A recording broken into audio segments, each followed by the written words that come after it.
...2008, and we had heard the rumblings all year about a pretty special baseball player out in Langley.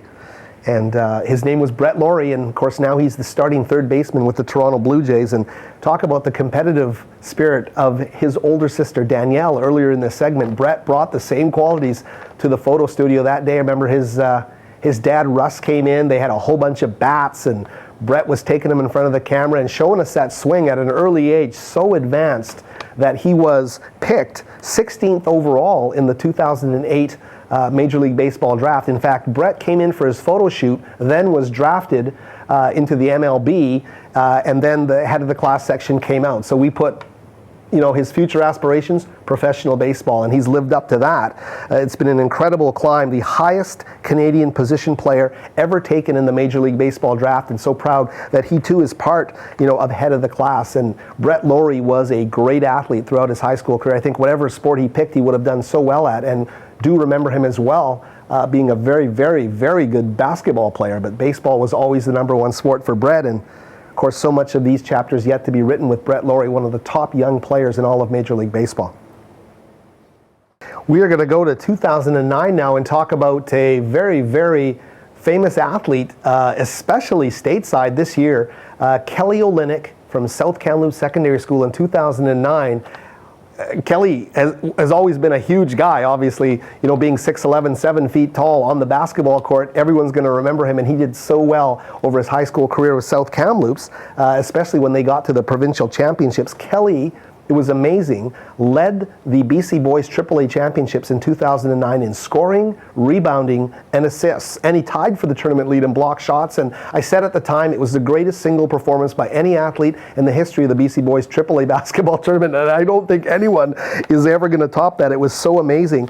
Kelly then went on to a career at Gonzaga University, and this past year just literally skyrocketed to fame. He was finally able to get the minutes he wanted coming off of a redshirt season, and he really showed the entire country in the U.S. what he was capable of doing. It's led to him declaring after his junior season to come out and declare himself eligible for the NBA draft. So 1 year after having Rob Sacre picked, there is a great chance, obviously, that Kelly Olynyk is going to be a very, very high NBA draft pick, but he's obviously risen to great heights and handled all of the fame and all of that kind of stuff so well. So Kelly Olynyk, ready to be drafted in the NBA in June, and a member of head of the class in 2009.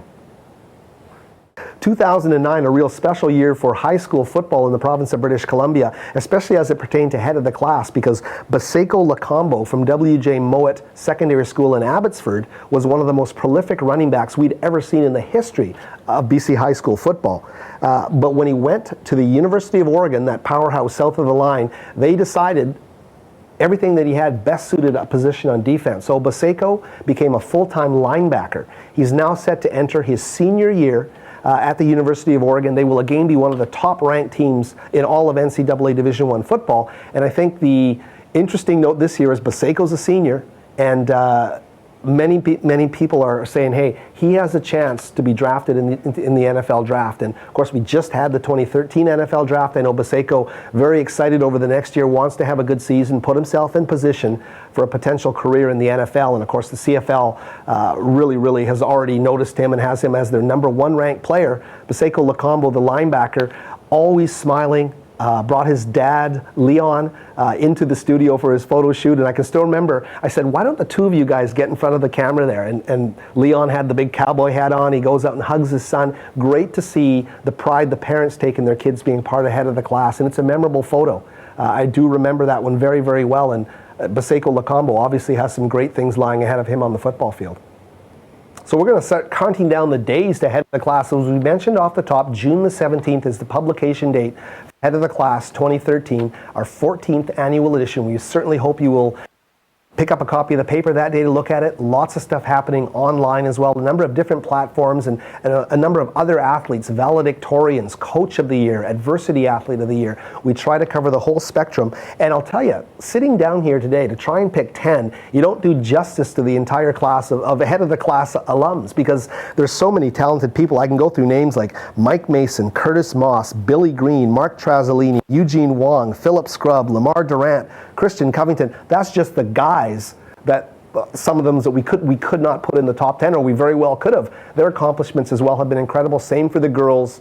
There's been a few hundred head of the class alums over 13 previous seasons. We follow them all. We're going to be profiling them in the week leading up to head of the class. So a real celebration of high school sports and university sports here at the province. We like to think we do it the best right here at Province Sports, and we hope you'll take part, read the stuff, and look at the amazing athletes that are being produced in the province of British Columbia every year.